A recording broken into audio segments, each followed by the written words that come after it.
Howdy, I'm Tim, and welcome to the Mr. Maple Show. Aloha, I'm Matt, and thanks for clicking another video. We have this group on Facebook called Mr. Maple Friends, and that's a great way to ask us questions. Also, a great way is in the comment section below. We check all those. We love questions that give us videos that we can answer for you to give you better confidence in gardening with Japanese maples. So this was a question that was submitted on our Facebook page, and basically someone asked, can I grow Japanese maples with rocks around the base? Can I put rocks around my containers? Can I use rocks or lava stone or different types of stone in my gardening with Japanese maples? And this can be a very tricky answer. I mean, we have on one side situations that can be yes, and on another side situations that can be no. So we're going to discuss that a little bit here in just a second on reasons why you can use it and reasons and environmental conditions where you can't use it. Yeah, so let's start out with some yeses. Japanese maples work zones 5 through 9, as you've heard us discuss here on our channel, and they always like good drainage. So that should always be paramount in your decision. You know, before any stone, before anything else, make sure you got good drainage. Now, some situations where there might be a yes to this answer are areas that are going to have shade and you're not getting a lot of residual heat. So if those stones are staying too hot, that would be a situation you'd want to avoid. You know, shadier spots where in cooler environments where those rocks aren't holding heat throughout the whole spring and summer, that might make it a yes. So, and now a word from our sponsor. Hey, today's sponsor is MrMaple.com. These guys are crazy passionate about Japanese maples, so you should like and subscribe and share their YouTube channel. But the best way to support them is shopping on MrMaple.com. At MrMaple.com, they do over 1,000 different varieties of Japanese maples, and they love sharing their passion with you. Make sure to check out MrMaple.com today. So be careful about situations that don't have good drainage. You may cover up and make it less obvious that doesn't have good drainage with stone. You need to be careful about what things you're covering up that may be issues down the road long term. And you certainly want to be careful about Japanese maples getting dinged or nicked around their base by gravel and stone. If it's sharp rocks, if it's things that are going to possibly damage the plant when you're loading them in there, be very careful about that. They don't want a lot of weight over the root system, but there are a lot of instances where it can be yes. Rocks can provide a way in the landscape and garden where it's a lower maintenance with less areas for weeds to grow. And it can be done in certain situations. One of our good friends and customers, Alan Castile in Riceville, Tennessee, has a part of his garden that has rocks all across with Japanese maples planted in those situations. And it definitely can be done, and it can be done in a way that can give you more low maintenance for your garden long term. And so it definitely can be done, but you just want to make sure that these situations are a little more shaded in more mild climates, because that's going to be one of those answers where you can get that yes to growing with rocks around your Japanese maples. Hey, shout out to Alan Castile, great friend, good customer, and a follower of our channel. We greatly appreciate him. Some amazing photography at his place. We'd love to go shoot a video coming up soon, and maybe we can show you some of this rock that he's using in his garden as a weed barrier. And that also can help against mulch that breaks down long term.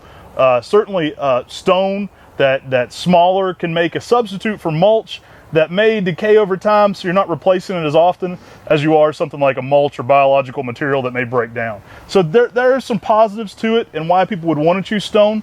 Let's actually get into some no's. I think there are more no's than yeses, but you have to be conscious of why and what you're trying to accomplish. So just like growing it in the landscape, you can grow it in a container with rocks as well, but those same rules apply.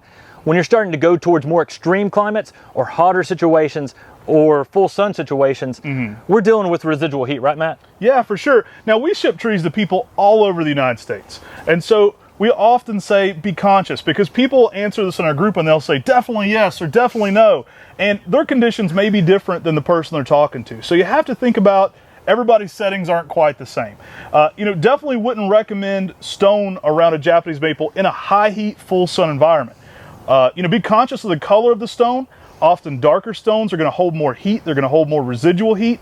You need to be conscious of the weight of that stone.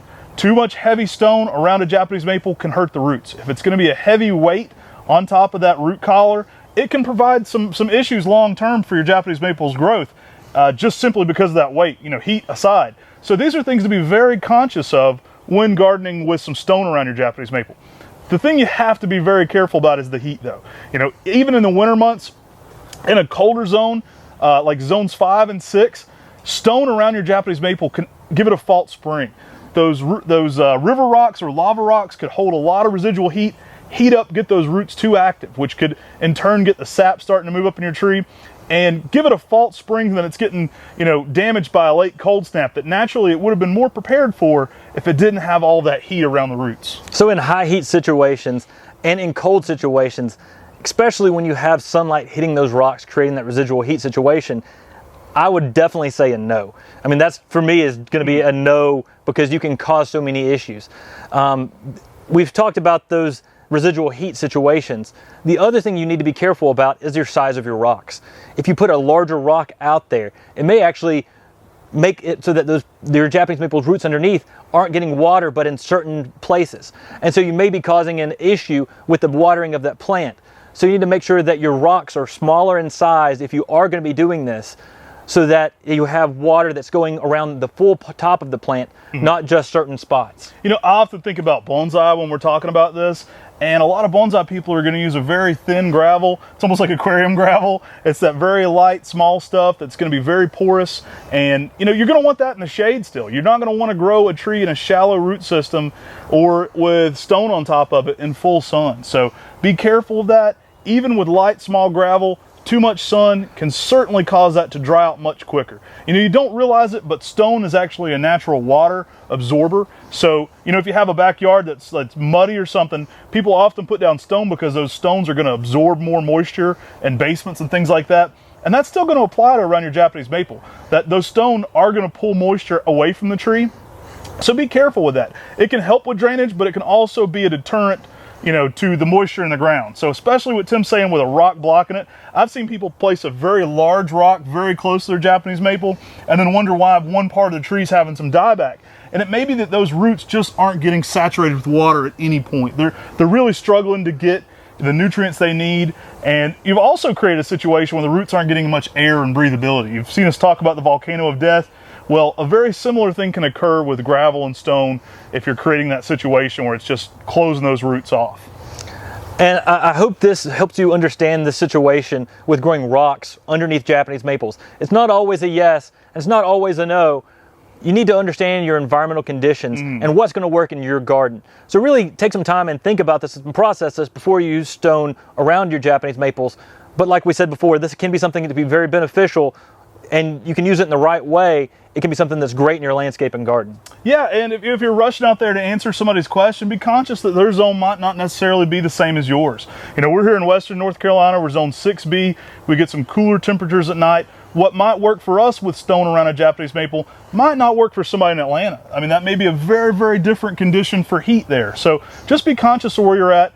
I would say, as a general rule of thumb, avoid it in your higher heat areas. If you're in higher heat areas, mulch is going to be much cooler and much easier to garden with, and don't take the risk. In cooler zones, it certainly can be possible. And then in those colder zones, you need to watch out for it in full sun, because you may be keeping your plants too active during the winter. Watch out for larger rocks that may be blocking your water flow.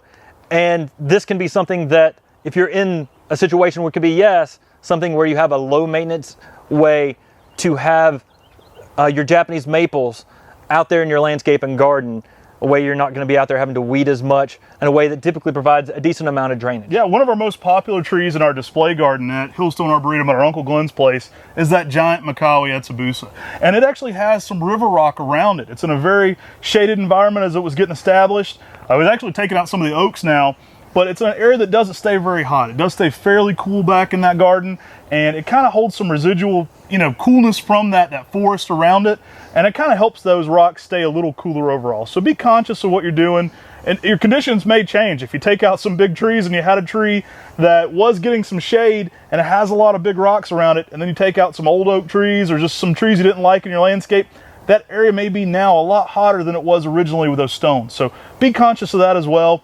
We hope this has given you some confidence in growing Japanese maples and, a better answer overall to the question. So we want to really dig into some of these answers and give you answers that make sense, and more than anything, answers that help you have better success. The main reason we're answering a lot of these questions is because they're questions that we're getting all the time from people who are trying to learn how to grow Japanese maples, or are trying to learn how to grow their Japanese maples better.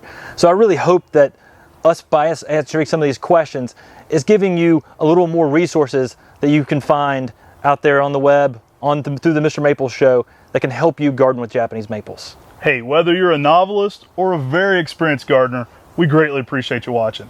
You know, a lot of these questions come from our Facebook page. Again, that's Mr. Maple Friends on Facebook. That's a great way to engage with us, to ask questions. But also, it's just the beginning of the conversation where you're watching this video. You can continue that conversation in the comment section below. We greatly appreciate that. And if you have any tips for other people who are graveling their beds and using rocks in their beds with Japanese maples, please put that in the comment section below. I think a lot of people will find that very useful. Take care. God bless. And have a great day.